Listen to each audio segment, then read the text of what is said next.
बिहार में अपराध के बढ़ते मामलों को लेकर इन दिनों सियासी हलचल तेज हो गई है और इस बार केंद्र में हैं चिराग पासवान, लोक जनशक्ति पार्टी के प्रमुख और केंद्र सरकार में मंत्री हैं। नमस्कार, मैं रेणुका चौधरी और आप देख रहे हैं द इंडिया मूव्स। बिहार की राजनीति में चिराग पासवान का अंदाज सबको हैरान कर रहा है।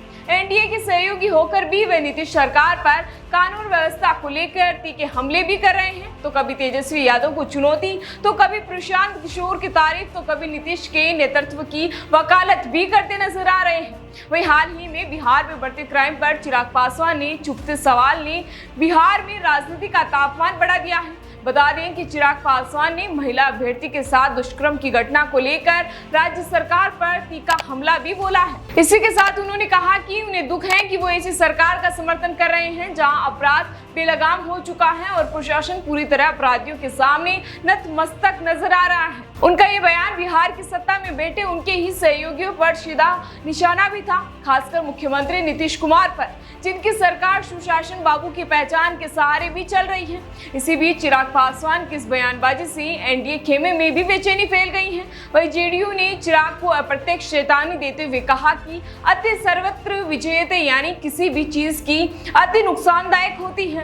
विपक्ष के नेता और आरजेडी प्रमुख तेजस्वी यादव ने चिराग पर करारा पलटवार करते हुए कहा कि अगर वे सरकार में हैं और फिर भी ऐसे बयान दे रहे हैं तो हनुमान बनने रहने की क्या मजबूरी है। जानकारों का कहना है कि तेजस्वी का इशारा चिराग की दोहरी भूमिका की तरफ था।